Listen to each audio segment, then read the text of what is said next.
देवरिया के दंगल में किसका होगा मंगल?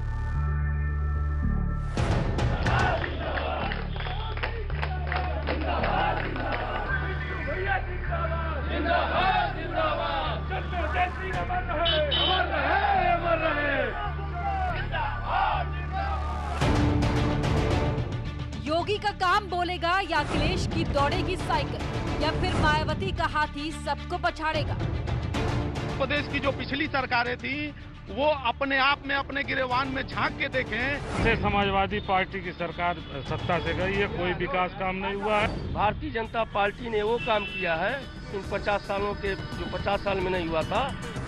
पलायन कर रहे थे रोडों पे, तो आदरणीय राहुल गांधी और प्रियंका गांधी ने खड़ा होकर उन मजदूरों को घर पहुंचाने का कर रहे थे।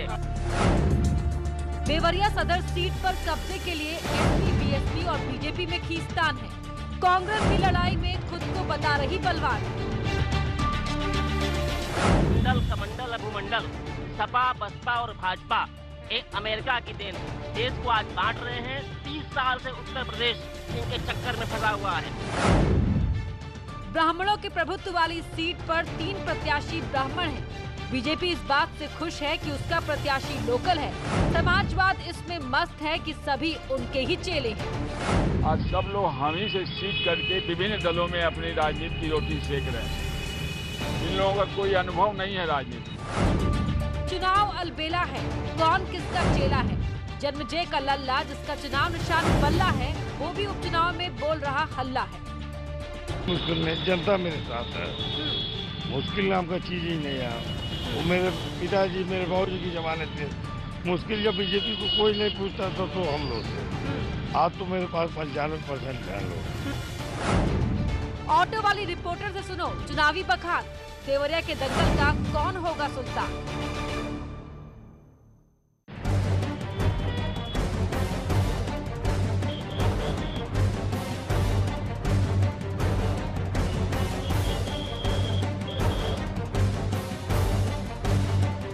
देवरिया सीट पर चुनाव प्रचार जो है वो शुरू हो चुका है धुआंधार, और प्रत्याशी अब हर जगह हर चौराहे पर ये प्रयास कर रहे हैं बताने का कि किसने कितना काम किया है, किसके दावों में कितना दम है। हमारे साथ बातचीत करने के लिए यहाँ पे मौजूद है समाजवादी पार्टी की ओर से प्रत्याशी ब्रह्मशंकर त्रिपाठी, जो कि प्रचार करने के लिए आए हुए हैं। इस सीट पर फाइट किससे है, आपकी टक्कर किसे मानते हैं आप, और किसने यहाँ पे ज्यादा काम किया है? देखिए, ऐसा है कि ये जितने लोग लड़ रहे हैं सब मेरे अनुज हैं। आज सब लोग हामी से सीख करके विभिन्न दलों में अपनी राजनीति की रोटी सेक रहे हैं। इन लोगों का कोई अनुभव नहीं है राजनीति में। अच्छा, मैंने तो जीवन में हमेशा संघर्ष किया है और बचपन से सोशलिस्ट, प्रजा सोशलिस्ट से लेकर आज तक समाजवादी विचारधारा में मैं हूँ। मैं आया हूँ, जनता का यहाँ बड़ा सम्मान दे रही है और हर जाति धर्मों से ऊपर उठकर समाजवादी पार्टी के कैंडिडेट को वोट देने के लिए तैयार है। तो ये देखिए समाजवादी पार्टी के प्रत्याशी हैं और कार्यकर्ताओं के हुजूम के साथ ये देवरिया सीट पे प्रचार करने के लिए निकले हुए हैं। और आपको कुछ ऐसा ही नजारा हर चौराहे पे दिखाई देगा जब समाजवादी पार्टी, बीजेपी, बसपा, कांग्रेस की तरफ से जो प्रत्याशी हैं वो प्रचार कर रही हैं। 3 नवंबर को वोटिंग के बाद ये तय होगा।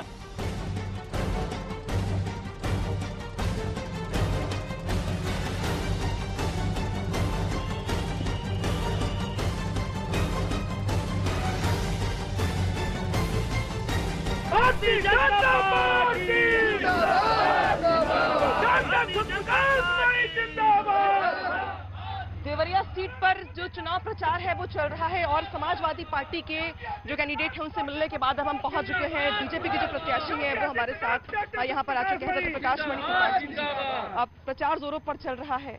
यह बहुत बड़ा पर्व है, जानती है कि लोकतंत्र की रक्षा के लिए ही यह अभियान चलता है चुनाव का, और लोकतंत्र तभी जीवित रहेगा जब चुनाव होंगे। तो उसकी प्रक्रिया है, इसमें हम लोकतंत्र को जीवित रखने की प्रक्रिया में शामिल है तो मजा आएगा ही। लेकिन आपके सामने जो कैंडिडेट हैं समाजवादी पार्टी की ओर से, वो सरकार में मंत्री भी रह चुके हैं, ब्राह्मण भी हैं। कोई नहीं है टक्कर में। लगता नहीं है कि मुश्किल होगी जी, लगता नहीं कि मुश्किल होगी। कोई मुश्किल नहीं है, वो यहाँ के रहने वाले नहीं हैं। वो कई बार चुनाव हार चुके हैं। हमारे पार्टी के रजनीकांत मणि त्रिपाठी उनकी जमानत जब्त करा चुके हैं। वो दूसरी जगह से आए हैं। मैं यही का रहने वाला हूँ, यही मेरा कॉलेज है, यही मेरा गांव है, इसी शहर के केंद्र में मेरा आवास है। मैं एक एक गली से परिचित हूँ, एक एक घर से परिचित हूँ उनसे कैसी मुश्किल? अब मैं देवरिया का बेटा हूँ, देवरिया का रहने वाला हूँ। तो फिर फाइट किससे मान रहे हैं आप? कैसी फाइट? कोई फाइट नहीं किसी से। संकट है ना कि भाई जो प्रत्याशी चारों हैं वो चारों ब्राह्मण ही हैं, वोटों का बंटवारा होगा, दिक्कत भी हो सकती है। वो किसी समीकरण के तहत मांगे होंगे टिकट, हमारा किसी समीकरण के तहत टिकट नहीं मिला है।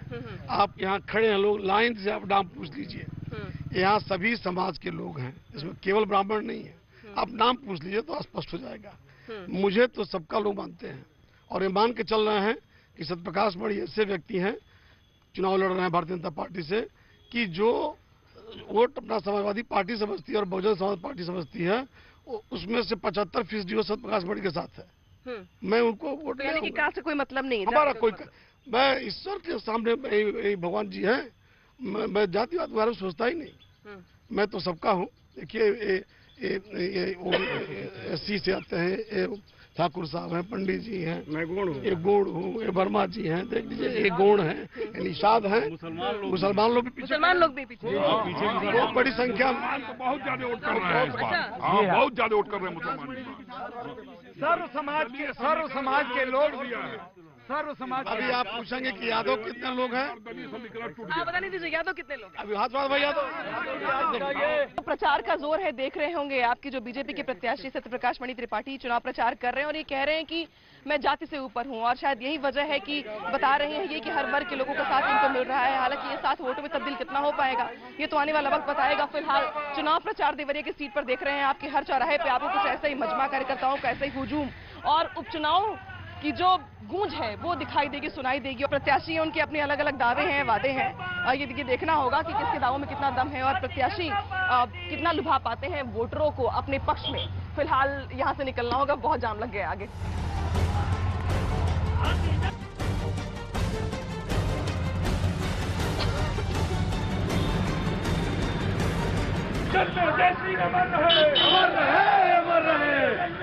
चुनावी प्रचार के इस मौसम में जो जन्मेजय सिंह विधायक जो थे जिनका निधन हो गया, उनके बेटे अजय प्रताप सिंह उर्फ पिंटू मैदान में है और वो चुनाव प्रचार के लिए निकले हुए हैं। इनके बारे में ये भी कहा जा रहा है, एक लाइन कही जा रही है कि जन्मेजय का लल्ला चुनाव चिन्ह है बल्ला। तो बल्ला देख रहे होंगे आप लोगों के हाथों में है और कार्यकर्ता पीछे चल रहे हैं। पिंटू जी, अभी ये माना जा रहा है आपके लिए, आगे आइए, पीछे भीड़ लग जाएगी, जाम लग रहा है। अभी लड़ाई जो है देख रहे होंगे कि आप निर्दलीय नामांकन भरा है आपने, कितनी मुश्किल है आपके लिए? कोई मुश्किल नहीं, जनता मेरे साथ है। मुश्किल नाम का चीज ही नहीं है। वो मेरे पिताजी मेरे बाबूजी की जमाने थे, मुश्किल जब बीजेपी को कोई नहीं पूछता था तो हम लोग थे। आज तो मेरे पास 95% है लोग, 5% वाले कुछ नहीं होता है। लेकिन लोग ये भी कह रहे थे कि भाई टिकट तो आपको मिलना चाहिए था पार्टी की ओर से। पार्टी का विषय, टिकट नहीं थी, वो देखेगी अपना समझ लिया क्या करना चाहिए क्या नहीं, उससे मुझे क्या मतलब है। मुझे जनता का प्यार चाहिए, जनता का प्यार है।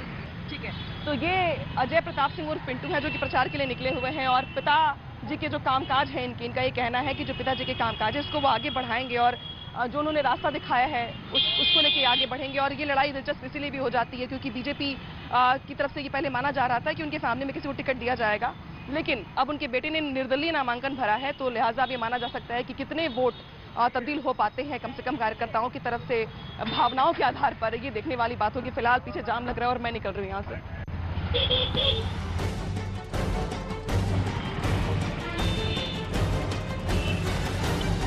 इस वक्त हम पहुंच चुके हैं देवरिया का दिल कहे जाने वाले सुभाष चौक पर। इस चौक ने भी न जाने कितने रैलियां, कितने जुलूस, कितने सरकारों को बनते और जाते देखा है, लेकिन अब इस चौक पर हम लोगों की राय जानेंगे कि इस उपचुनाव में क्या लोगों का मानना है कम से कम देवरिया सीट पे विकास को लेकर और वोटरों का मूड क्या कहता है। शुरुआत मैं आपसे करूंगी। देवरिया सदर सीट पे उपचुनाव की जो लड़ाई ये देख रहे होंगे बेहद दिलचस्प हो चुकी है। विकास को लेकर कहाँ देखते हैं आप देवरिया सीट पे? देखिए, कांग्रेस पार्टी के प्रत्याशी जो है मुकुंद भास्कर त्रिपाठी हैं और विगत 32 साल पहले जो कांग्रेस जहां से विकास का काम छोड़ा था वहीं से आगे विकास के मुद्दों पर आगे की लड़ाई लड़ेगी। जो 32 साल पहले कांग्रेस ने विकास किया आज वही आपको दिखाई दे रहा है। 32 सालों में गैर कांग्रेसी साल में बीजेपी सपा ने कोई काम नहीं किया, कोई काम नहीं किया। बता दीजिए कितने राजकीय इंटर कॉलेज बनाए, कितने राजकीय डिग्री कॉलेज इनके समय में स्थापना हुआ, चाहे बीजेपी हो, चाहे समाजवादी हो, चाहे भारतीय जनता पार्टी की जो है या बहुजन समाज पार्टी की सरकार हो। आज जो है जो मेडिकल कॉलेज आपका निर्माण है वो अभी कांग्रेस की देन है। जब गुलाम नबी आज़ाद साहब जो है स्वास्थ्य मंत्री थे, उन्होंने एक कानून बनाया था कि 3 लोकसभा के अंतर्गत जो बड़ा लोकसभा होगा, जो मुख्यालय होगा, वो जिला चिकित्सालय को अपग्रेड करके जो है हम मेडिकल कॉलेज बनाएंगे। आज वो मेडिकल कॉलेज उस कांग्रेस के बनाए हुए कानून के तहत जो है कार्य हो रहा है। देखिए, देवरिया जनपद में 14 चीनी की मिलें हैं। देवरिया जनपद को चीनी का कटोरा कहा जाता था। जब से उत्तर प्रदेश में सपा और बसपा और आज वर्तमान में भाजपा की सरकार है और सारी की सारी ये मिलें बंद पड़ी हुई हैं। उत्तर प्रदेश सहित देवरिया के लोग बेरोजगार हैं और यह भारतीय जनता पार्टी की सरकार केवल जाति और मजहब और धर्म की राजनीति करके केवल जनता को गुमराह करने का काम कर रही है। मैं इनको बताना चाहता हूँ कि ये 50 साल का जो ये बात बता रहे हैं कि गुलाम नबी आज़ाद ने किया था, इनके नेता जो हैं कांग्रेस के, भारतीय जनता पार्टी ने वो काम किया है इन 50 सालों के, जो 50 साल में नहीं हुआ था, वो हमारे नरेंद्र मोदी जी ने 50 साल पीछे चले गए। ये 32 साल की बात बता रहे हैं कि 32 साल में कोई काम ही नहीं हुआ यहाँ पर काम सड़क का काम हुआ है, मेडिकल कॉलेज का निर्माण हुआ है, स्वास्थ्य और शिक्षा में काम हुआ है। कॉलेज तो इधर ही आया है, मोदी जी की देन से तो आया मेडिकल कॉलेज। मोदी जी और योगी ने जो काम किया है देवरिया के लिए, सपा बसपा 55 दिन का कि मेडिकल कॉलेज इनकी देन है। देखिए, केवल जुमलेबाजी है। मैं आपसे स्पष्ट बताना चाहता हूँ कि जो मेडिकल कॉलेज वो पहले के पास हुए हैं वो इस समय बन रहे हैं। मैडम, हम लोग विकास के मुद्दे पे राजनीति कर रहे हैं, राष्ट्रवाद की राजनीति कर रहे हैं, विकास की राजनीति कर रहे हैं। और ये लोग अपनी उत्तर प्रदेश की जो पिछली सरकारें थी, वो अपने आप में अपने गिरेवान में झांक के देखें कि इन लोग 15 साल में क्या किए हैं और 32 साल में क्या किए हैं। समाजवादी पार्टी की सरकार सत्ता से गई है, कोई विकास काम नहीं हुआ है। ये जो मेडिकल कॉलेज बता रहे हैं, ये जो मेडिकल कॉलेज है समाजवादी पार्टी की देन है, उन्होंने पास किया था। ये लोग सिर्फ फीता काम कर रहे हैं, जाति मजहब के नाम पर बीजेपी लड़ा रही है। इनका अस्तित्व खत्म हो गया है, हताश हैं, बेतहाशा, ये डिस्टर्ब हो गए हैं, इनका अस्तित्व ही खतरे में है। और विकास के मुद्दे पर हम लोग चुनाव लड़ रहे हैं। लेकिन देखिए, हम इतना जानते हैं कि मंडल कमंडल भूमंडल सपा बसपा और भाजपा एक अमेरिका की देन है। देश को आज बांट रहे हैं। 30 साल से उत्तर प्रदेश इनके चक्कर में फंसा हुआ है। आज 30 साल पहले जहां उत्तर प्रदेश था, आज भी वही है। मंडलवादी कमंडलवादी दोनों भूमंडलवादियों के चट्टुए हैं। सपा बसपा भाजपा एक है। ठीक है, बता रहे हैं। मैं आपसे पूछना चाहता हूँ कि अभी 55 दिन का जो लॉकडाउन हुआ था पूरे भारत में, कहाँ सपा चली गई थी, कहाँ बसपा चली गई थी, कहाँ चले गए थे। जब मजदूर पलायन कर रहे थे रोडों पे, तो आदरणीय राहुल गांधी और प्रियंका गांधी ने खड़ा होकर उन मजदूरों को घर पहुंचाने का कर रहे थे। रेल के पटरियों पर कर रहे थे। रेल के पटरियों पर कर रहे थे। और सरकार झूठ बोल रहे हैं। मजदूरों को घर तक पहुंचाने का काम कांग्रेस पार्टी ने किया था। मैं एक मिनट मैडम, पार्टी की सरकार को ये इन्होंने गिला दिया है और सलापट समाजवादी पार्टी का लगा हुआ, ये लोग हटवा रहे हैं। और ब्रह्मा समाजवादी पार्टी के काम को आप लोग अपना बता रहे हैं। जी मैडम, चूंकि हम लोग भारतीय जनता पार्टी राष्ट्रवादी विचारधारा के लोग हैं और विकास, वो तो कह रहे हैं कि उनके एक मिनट नहीं, किसी नहीं, हम ब्राह्मण हैं, कहीं ब्राह्मणों हत्या नहीं हुई। जो अपराधी है उसको मारा गया है और जो भी गुंडा और अपराधी होगा उसको जेल में डाला जाएगा, नहीं तो ऊपर पहुंचाया जाएगा। ब्राह्मणों की सरकार में हत्या हो रही है, बनियों पे अत्याचार हो रहा है, मुस्लिम यादों पे अत्याचार हो रहा है। ये भाजपा सरकार सब लोगों को त्रस्त कर दिया है। और तमाम दल जो आरोप लगाते हैं धर्म की राजनीति के, वो अपने ही धर्म की राजनीति करते हैं। हम लोग केवल विकास और राष्ट्रवाद की राजनीति करते हैं। ये कह रहे हैं कि विकास की बात करते हैं। कोई विकास नहीं हुआ, कहीं भी विकास नहीं हुआ। कुशीनगर में जो एयरपोर्ट है उसको मुख्यमंत्री जी ने गोरखपुर ले जा रहा है। क्या विकास किए? अखिलेश यादव ने गोरखपुर से लेके बलिया तक 4 लेन बनवाया। इन्होंने क्या किया? कुछ नहीं किया। भारतीय जनता पार्टी ये जो ओवरब्रिज का काम है, चाहे सड़कों का काम है, विगत 5 सालों के अंदर ये विकास हम लोगों ने किया है। माननीय प्रधानमंत्री जी और माननीय योगी आदित्यनाथ मुख्यमंत्री जी के बुनियादी काम जब से समाजवादी पार्टी बसपा और कांग्रेस ने केवल जाति के नाम पे ठगने का काम किया है और भारतीय जनता ब्राह्मणों की सरकार में हत्या किया जा रहा है। भारतीय जनता पार्टी यही स्थापित कर रही है, यादव और मुस्लिमों को पे अत्याचार हो रहा है, बनियों पे अत्याचार हो रहा है।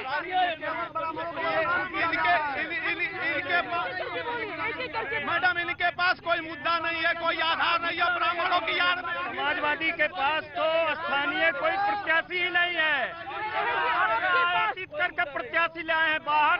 आपके पास प्रत्याशी भी नहीं था, ढूंढ के लाए पैराशूट से। मैंने मेरे पास देवरिया के वो हैं, सारे लोग इनके कर्म उनके गुरु हैं, सारे प्रत्याशी जो हैं उनके चेला हैं, शिष्य हैं, 72 साल के हैं और ये प्रत्याशी जीत के जा रहे हैं विधानसभा। मैं बता रहा हूँ, भारतीय जनता पार्टी के जो हमारे प्रत्याशी हैं डॉक्टर सत्यप्रकाश मणि जी बहुत ही सहज और सरल हैं। कार्यकर्ता सत्यप्रकाश मणि त्रिपाठी जी कभी जेल नहीं गए, भाजपा का काम नहीं किए, भाजपा की मीटिंग में वो नहीं है। और समाजवादी पार्टी आवाम से कोई संघर्षों का जो है वो नहीं है, बड़े घर के हैं जो है, आम समस्याओं को कभी वो जनता का उठाए नहीं। मुकुंद भास्कर जो है वो जमीनी आदमी है। सत्यप्रकाश मणि त्रिपाठी जी एक फ्री में पगार लेने वाले, कभी स्कूल नहीं जाने वाले। ऐसी बात नहीं है, हमारे जो सत्यप्रकाश मणि जी हैं पद पर रहते हुए इसके पहले भी सबका मदद हर जगह, हर मतलब कार्यकर्ता चाहे जो भी हो, चाहे संघ से हो चाहे सबके साथ खड़ा हुए हैं।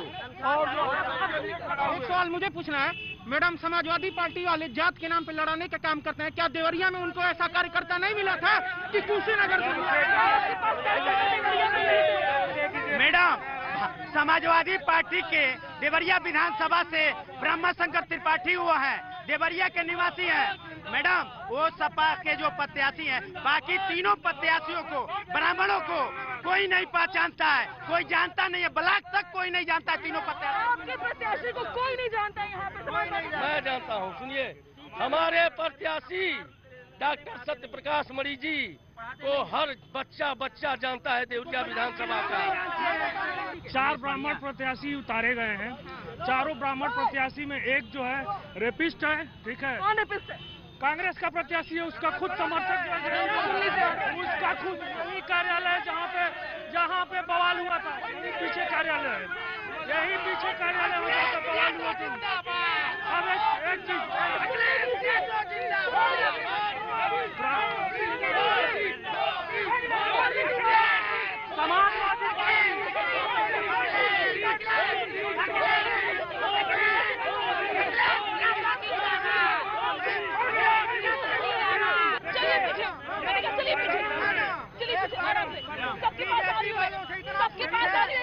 क्या बेचेंगे? दूसरा नंबर किस चीज का है? एयरपोर्ट रेलवे तो बेच दिए, 10 रुपए का प्लेटफॉर्म, स्टेशन बिक गया, रेलवे बिक गया, उसकी बगल की जो 40 फीट की बाउंड्री है वो भी बिक चुका है। आप उसको गौर करिए। देश बचा हुआ है मैडम, देश बचा हुआ है। ये सारे लोग नेता हैं, मैं यहाँ का स्थायी निवासी हूँ। नहीं, आप बताइए ब्रह्मा वो बाहर से आते हैं, पूरी कुलदीप सेंगर के दलाल ब्रह्मा शंकर त्रिपाठी का देवरिया की डिग्री है, राघव नगर में मकान है, उनका 2 विधानसभा पड़ता है। ये लोग सब झूठ बोल रहे हैं। रहने वाले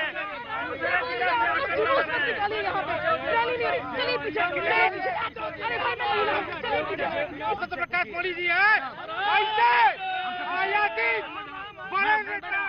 70 सालों में देश पिछले 70 सालों से आजाद है, देश पिछले 70 सालों में आजाद है और इस देश में कहीं राष्ट्रवाद खतरे में नहीं है।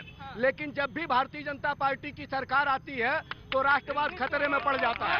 राष्ट्रवाद एक सपा 3 बार, 2 बसपा, 3 बार भाजपा, इन्होंने प्रदेश की जनता को जाति के धर्म आधार पर, सांप्रदायिकता के आधार पर भाजपा ने बेचने का कार्य किया है। जब छात्रों पे लाठियां चार्ज हुई, यूनिवर्सिटियों को आतंकवादी कहा गया, तो जिस यूनिवर्सिटी में जिस डिग्री कॉलेज में पढ़ाते हैं वो भी कांग्रेस का दिया हुआ है, लेकिन इनको उसका विरोध करना चाहिए था, लेकिन विरोध नहीं किया।